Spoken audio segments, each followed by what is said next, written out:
God's wonderful book divine.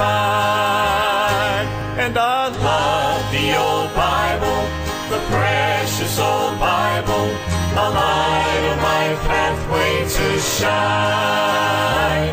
And it Sa Buhat, Kapitulo 20, versikulo 29, For I know this, that after my departing some shall grievous wolves enter in among you, not sparing the flock. Also of your own selves shall men rise, speaking perverse things, to draw away disciples. Therefore, conclusion ni San Pablo, therefore, watch and remember that by the space of 3 years I cease not to warn everyone, night and day with tears. Mo na giingon ni San Pablo. Ato pa sa Bilisay Rodriguez kasi gwa makuha ang English, no? Sige. Nagaingon ni sa mga buhat 20, 29 ngadto 31, ako nahibalo nga sa Idown bro. Dinhi sa buhat 20, kapitulo 20 bersikulo 29 30 ngadto 31, nagaingon din ang pulong sa Dios. San Pablo ang nagsulti ni. Ako nahibalo nga sa makagikan na gani ako pagasudlon kamo mapangis nga mga lubo nga dili maluoy sa panon.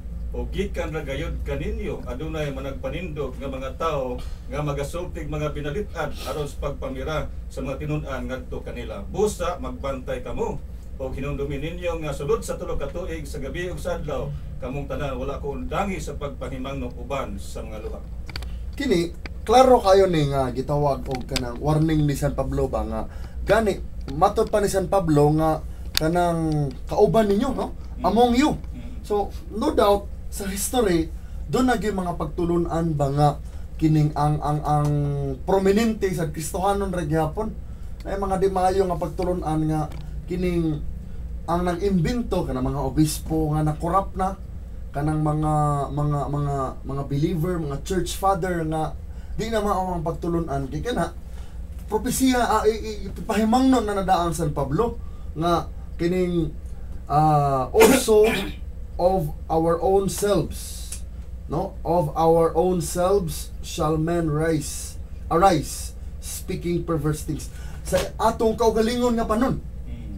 Nya, ikaduha pa yung pahimangnon ni San Pablo before tamo ato sa mga topic katong sigutan. Kini sa Galacia, bro. Kini na sa Galacia nga si San Pablo ni hatag yun og kini ni ang warning ba? Absolute nga warning nga bisan pag sila, no? So, kanang pagtulon ana, bisan pag agatudlo ana si San Pablo, bisan pag agatudlo ana, bisan kinsa, bisag Santong Papa, bisag Martir, naman ita, kining pagtulon ana brad, kining nga teaching, di tani biyaan, kay ang nagtudlo ra ba ni ini, nakaabot yun, mao nilang argumento, nakaabot yun sa panahon sa mga apostoles, matod pa nila, naman sila nga, kini pagtulunan na martir ang nagkuan ni gipatay ni siya gipakaon sa leon mo na nga dita ni biyaan ang pagtulunan na pero di man na pahimangno ni San Pablo kay ang gayon ni San Pablo sa Galatians chapter 1 verse number arita sa verse number 8 sige verse 6 ata I marvel that ye are so soon removed from him that called you onto the grace of Christ onto another gospel.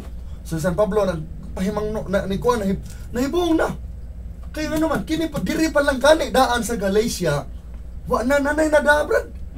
Sa nahibong ko ninyo da. Nagdali ra kayo mo nakabiya. Og nibalhin mo og lain nga maayong balita, laing ebanghelyo. No? I marvel that ye are so soon removed from him that called you into the grace of Christ unto another gospel, which is not another, but there be some that trouble you and would pervert the gospel of Christ. Na Tuison ang maayong balitan. Now tanawa sa verse number 8. But though we, bisag sila pa bro, bisag sila pa ang mong tudlo, bisag apostoles pa ang mong tudlo, though we or an angel from heaven preach any other gospel unto you than that which ye have received we have received unto you, let him be accursed. So kini klaro kay ni ba nga kanana ang warning ni San Pablo nga bisan gani aning panahon na naanay na da. Basaha ko na sa Bisaya, brad. Verse 6 gid so good. So, sa Galacia kapitulo 1:6 ngadto sa 9. Nahibalong ako nga sa kalit mitalikod kamo kaniya nga nagtawag kaniyo sa grasya ni Kristo og mibalitok kamo ngadto sa laing maayong balita. Dili nga adunay laing maayong balita, kundi nga adunay na pagubot kaninyo nga buot magatuis sa maayong balita mahitungod kang Kristo. Apan bisan pa kun kami o usaba ka manulunda nga gikan sa langit, magawali kaninyo maayong balita nga supak sa amo nang gikawali kaninyo ipatunglo siya. Sumala sa amo nang gikaingon kaniadto usbon ko karon ang pag-ingon nga kung adunay magawali kaninyo bayong balita nga supak sa inyo nang dawat ipatunglo siya. Unsa man maayong balita, brad? Pray nga kung ana sa Biblia nga kung iwali nga lahi na sa Biblia ipatunglo. Sa ako nasabtan kini maayong balita mao kini ang naa sa Korinto 15 nga may kalambigitan ba sa kaluwasan, pero mao lagi na kung magsugod ta sa kini ang mga lain doktrina ari gyud ta mo boil down ba sa kaluwasan. Kay magunsa man ang imong mga doktrina, mga argumento tinuod maayong pagka-establish historical, pero kung kaluwasan nagahisgutan di ka siguro. No? Pero ang maayong balita, brad, ay tungod yun na ni Kristo. Kaya naman si San Pablo nga, wala, dili ko gayon ikaulaw ang maayong balita ni Kristo. Pure Christ yun na ang maayong balita. Roma 1:16, no? So anyway, maghisgot na ta sa mga tema nga atong paghisgutan, brad. O niya, pila to, tulong to kabo? Tulong. Katong pagsimba sa mga larawan. Pagsimba sa mga larawan. Pagkumpisa sa pare o kining rosaryo. Now, kining na ako ikuan ng libro dire, brad, nga kini ni ang naay mga importante sa nga angay ko anon. Kabahin ining image worship ba? Nga lagi wa na ako makit pero naay portion din nga nag-ingon nga ang kanang image ko no instrument na siya. Pero brad, sa kalito na sa lipata mo padayon ato sa nipasahon ng bersikulo aron magkamat mo na mga automatic. Sige mas mayo. What ay tuyo kun sa kamaturan. Dinhi sa ikaduhang taga Korinto 13 kapitulo 13 bersikulo 8 si San Pablo nagingon, kay wala kami arang mahimo batok sa kamaturan kundi ang pagdapig lamang sa kamaturan. Busa igsoon kani among pagkabutang karon ang paglabang lang yun o pagdapig sa kamaturan. Sorry lang kayo kung adunay masakitan o maigo kay ato ang kamaturan man. Kay ang kamaturan mato man ni Kristo. Kung kamo mahibalo sa kamaturan, ang kamaturan magahatag ninyo kagawasan. Kana mas maayo na nga imo nang naisgutan. Kay aron ang mga tao basin magtuo ba nga sa Manila personal may lahat. Wa tay personal. Kining ato wala na ito doctrinal na ito. In fact, na mga CFD ng amigo kay nato, no? Baro makita na looy ni Brad Sok gani kay natabangan siya sa mga media ron tungod sa issue siyang anak, no? Amigo na nato. Kani atong kamaturan spiritual ni. Dili ni personalan. Ang brada ni kato mga butang sa kalibutan, nga malakpanan gyud ang kamaturan. Mo gani. Pero dili nga to, paano na ta kining doktrina na to, walang personalan, no? So, isgutan na to ning image, Brad. Ang Katoliko, no, para nila ang image dunay somewhat importance, no, sa ilang pagsimba. O kana dili na pwedeng wagtangon para nila. Mahibong ta, Brad, kay sa Biblia wa man na magtudlo ang Biblia nga kinahanglanon gid ng image, no? Si San Pablo wa man magwali ni ana. Pero naa sa kining catechism ba? Catechism of the Catholic Church for Adults, matod pa diri. Secret image in our churches and homes are, matod pa, intended to awaken and nourish our faith in the mystery of Christ. What is Biblia? To awaken and nourish our faith in the mystery of Christ. Mo ni naa sa catechism ta. Ang page niya na sa page number 307, paragraph number 1192. So, mo na sa kanang Catechism of the Catholic Church. Now, naa ba kayo na research ba niya kasaysayan kung kanos agid ni kasugod kay marag naduda ko wa man gyud ni sa early church sa bisan sa Book of Acts wa man magtudlo San Pablo ana nga inigualidad anang imahe ni kuan ha.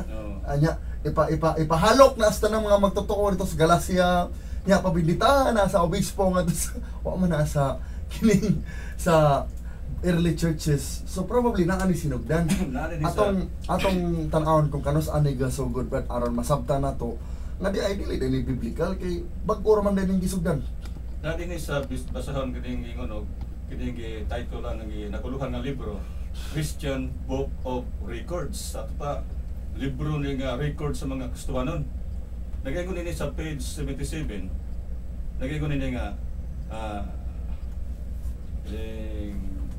about na kanisa worship of the cross, images and relics, authorized in AD 788. So kana pagsimba sa cross o sa mga imahen o mga larawan o mga relics authorized in AD 788. Sumala sa Christian Book of Records, page 77. AD 788. 788 AD. Authorized na. So prior ana wa pa authorization. Wa mo sa Biblia brad nga simbaho ng mga larawan, na maghimo kag larawan sa mga santos unya mo imong simbahon. Kay sa Biblia kung masimba ka sumala sa Juan 4:24 ang Dios Espiritu ug ang magasimba kaniya diha sa espiritu ug kamaturan. Unya si Kristo gyud wa po magsugo nga kung musimba mo nako, maampo mo nako, hapit mo sa mga santos. Si Kristo mismo mingon sa Mateo 11:28, o mari kamong tanan nga gikapuyan o gibugatan kay papahulayon ko kamo. So ato nang katawan iyang paduolong ngadto kaniya diretso niya. Dili nga hapit kamo sa akong mga santos, wala. Kundi ingon siya, come unto me all ye that labor and are heavy laden, and I will give you rest. Kana ang tawag ni Kristo. Kana tinuod gyud na brad no. Si Kristo gyud ang angay dangpon sa mga tao, dili gani ang ilang idea ba nga kanang atong Ginoong Kristo kuno lahi sila brad kaning mga laing tinuoan mao gining katumanan sa pahimangno ni San Pablo nga naay magwalig lain nga Kristo.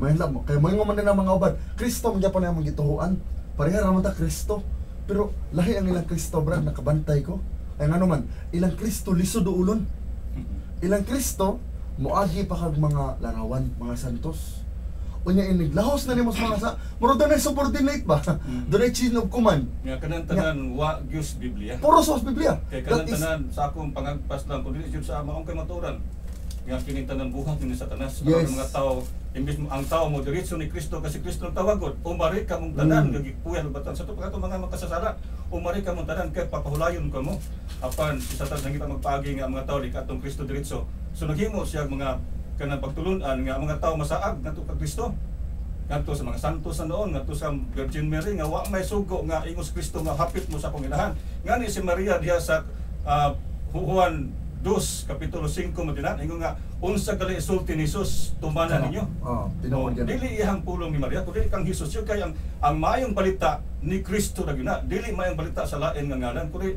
maayong balita ni Kristo kung magwali kag lahi sa maayong balita ni Kristo di na gali Kristo kana ipatumlo na tinuod yan kay kani naya warning ni San Pablo diri sa 2 Corinto kapitulo 11 bersikulo 4 for if now he that cometh preacheth another Jesus whom we have not preached, or if ye receive another spirit which ye have not received, or another gospel which ye have not accepted, ye might as well bear with him. See, dunay nagwarning na San Pablo nga dunay laing Jesus, lain nga maayong balita, lain sad nga espiritu. Unya kani brad natuman na ni ron. Kay imong tan-awon ang mga Katoliko, mga Iglesia ni Cristo, mga lalaing tinuhuan. Moingon man sila nga naa man may spirit sad. Naa man may gospel, naa man may Kristo, pero ilang Kristo, ang Iglesia ni Cristo, ilang Kristo way gahom. No tao ra, ordinaryo nga tao way gahom. Ang sa mga Katoliko, ilang Kristo protektuhan lisod kiduolon. Agi pa kang mga santos, agi pa kang Maria, agi pa kang simbahan, agi pa kang tinugkumat, kanailang napoy lang Kristo nga bata pa. Napoy Kristo nga katubo. So, muna ni ang katumanan ni sa pahimangno ni San Pablo. Kininta ng mga Kristo karon nga gipangwali, wa ra ba gyud bitaw ng Biblia? Wa man sa Biblia nga si Kristo na pabiling pagkabata. Wa man sa Biblia nga si Kristo niingon, ikaw gusto ka mo duol nako, agi sa ni San Pedro, agi sa ni San Juan, agi ni Maria, o sa pakakalusot nako. Kung di ka kalusot nila, di ka kaabot nako. Di man, kaya Kristo sa Biblia nag-aghat gyud nga ikaw mo dangop kaniya. In fact, Brad, doon na ganito yung senaryo sa Biblia nga doon yung mga bata nga gusto mo doon ni Kristo gibadlong sa mga apostolis. Ingon si Kristo ayaw badlonga ang mga bata kay para ila ang kingharian sa langit. So, mao na nga Brad, kini mga tinuod nga Kristohanon gitawag sa my little children. Yes. Mga gagmay bata kay ang mga kinaiya ng mga tinuod Kristohanon sama gyud sa may bata. Mao na mga katawhan nga giingnan ni San Juan, gina sa Ginoo nga mga anak kong gagmay, likayin ninyo ang mga Dios. Gisugod yun ang mga Kristohanon kadto mga nakabato na kinaiya sa mga bata nga dili mo maglikay gyud mo sa mga Dios. Kanang mga Dios mao man ang mga larawan, kanang idols national, kanang depart from idols, di ba? O palayan gyud ang mga larawan kay kana Dios man akong imong ludhan. Kasi Kristo mingon nga Satanas mao lamay simbaha ang Dios o siya lamang ang alagara. as Mateo 4 na. So, in fact, na bahin na ng idols, Brad, naagi na sa Roma ba to? Roma Kapitulo 1, versikulo katong gisimba nila ang magbubuhat kaysa binuhat. Nasa Roma Kapitulo arita sa 22, no? Professing themselves to be wise, they became fools.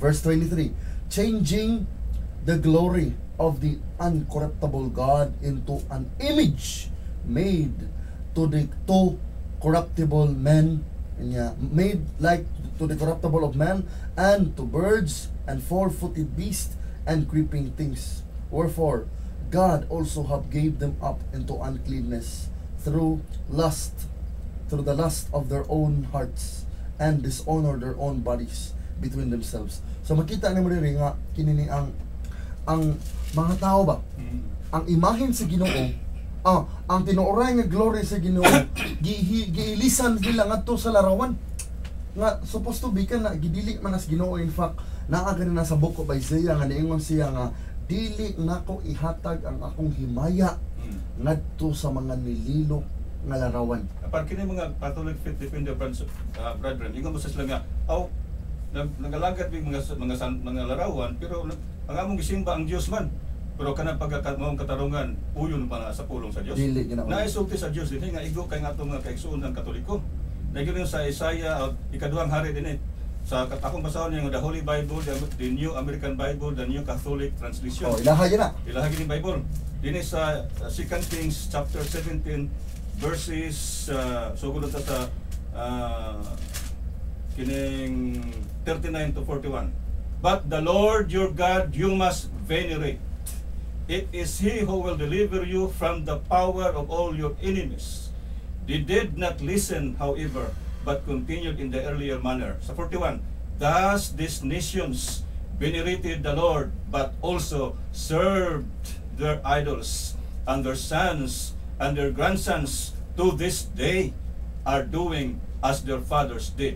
So mabasa na to nga kini sila binirit go sa Catholic doctrine kining worship nalangkom ni sa duha, adoration o veneration.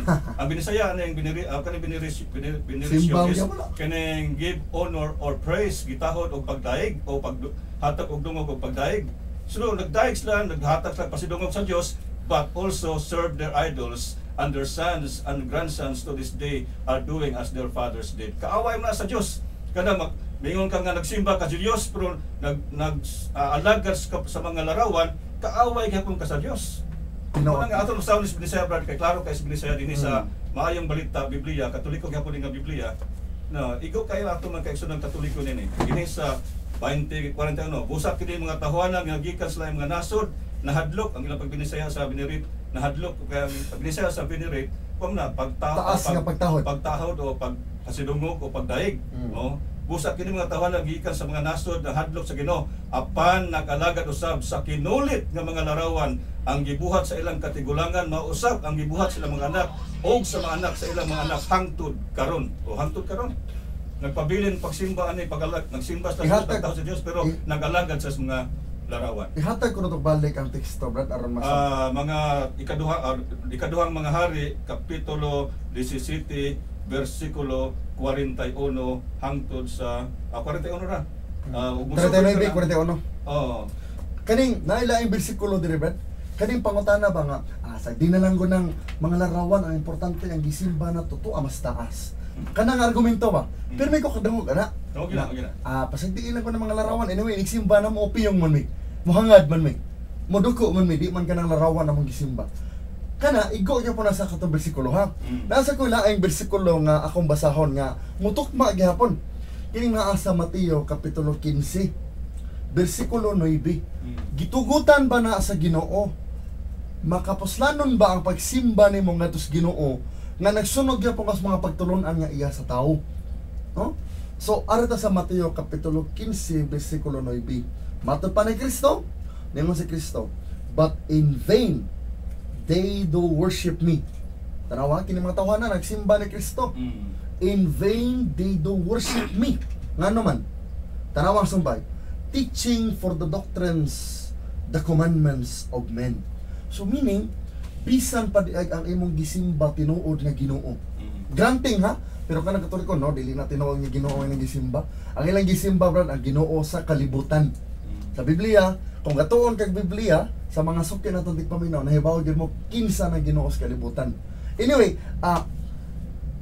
bisan pag ang gisimba nimo ang tinuod nga Ginoo, unya kasunod ka sa mga pagtulon-an nga minugna sa tao. Matod pa ni Kristo ang imong pagsimba kawang ug kana dili na madawat. Mabitan na nga si San Pablo ni anghag gyud nga gawas kamo gikan kanila. Kamo nga nasayod sa kamatuoran, nagpaminaw karon, nahibaw mo nga dimday na mayo, gawas mo sa pundok kay ningon si Kristo, way pulos ang inyong pagsimba. Bisan pag nagsimba mo sa tinuod nga Ginoo. Kung naagyapon mo sa pundok na nagtudlo nga ang mga pagtulunan iya sa tao, way pulos na. Anyway brad, wa nam ta igong panahon. Mohimo lang kong closing kuan kay mas maayo man sad nga atong kinini ang tagaag panahon ang maayong balita nga kinini ang higala nga nagpaminaw ron kung ikaw wa pa ka siguro sa kaluwasan sa imong kalag, ayaw bayag kalimot nga ang kamatayon moabot gayud ka nato, no? Kaya ang Biblia nag-ingon sa Hebreano 9:27 na ginatakda gyud sa tawo nga siya kausa mamatay apan human niini mao ang paghukom. Ang atong kinabuhi daw sama lang sa inalisngaw nga sa daklit magpakita apan sa dili madugay mahanaw. Tigala kung maabot ng kamatayon nimo kini gini malikayan kitang tanan mga matay man gyud. Kung wa pa ka siguro kung asa pa ingon nimong kalag langit wag impierno, si Kristo nagpaabot, no? Nagpaabot siya nga imo siyang saligan. Kay si Kristo niingon wala kumuha ni para sa mga matarong kundi sa mga magkasasala nga sila maghinulsol. Niingon ang Biblia, si San Pablo niingon nga this is a faithful saying and worthy of all acceptation that Christ came into this world to save sinners. Si Kristo na nis kalibutan para maluwas nimo. Makasala kitang tanan wa tay mahimo para maluwas ta. Kay kitang tanan makasala. Atubangan sa Dios ang atong mayong binuhatan susama lamang sa mahugaw nga trapok, no, filthy rags na kinahanglan kang manluluwas. Saligi si Kristo sa imuhang kinabuhi isip imong manluluwas. Wa na kita igong panahon, no? Salamat sa tigpaminaw na to. Labi na gyud nila ni Brad Bing Hernandez at ni Ma'am Emma diya sa Hesinyap tay electrical supply diya sa may Magallanes matag buntag sipa nga na ilang sounds diha tanan nilang mga staff makadungog gyud hasta mga customer, no, diya sa Magallanes Sinyap tay electrical supply ni Brad Bing at ni Ma'am Emma Hernandez. Pwede pa one sentence ha? Sige. Magsuon, kung iwalin lang sa magkadagkuan sa itong simbahan, si Kristo lamang. Si Kristo Gyud, pure Christ Gyud ang atong iwali. Kining atong mga korupsyon, mga daotan kalihukan sa kalibutan, mahanaw na migsuon. Kaya ingo man si Kristo nga, kung ang tao na ka Kristo, mahimo na sang bagong binuhat. Muna nga, kinahanglan yung iwali ang tinuod nga Kristo kadtong nagpakamatay sa krus sa Dios. Kristo lang yun, wala lain. Isalikway ng mga santos, kanang mga dibulto, panggupan na ninyo. Si Kristo ang pabilin, o ang kalibutan, ana ang kalinaw, o kahapsay. Okay, so wala na kita igong panahon. Daghang salamat. Maayong buntag kanatong tanan. God bless. Oy, wala ko matungog na.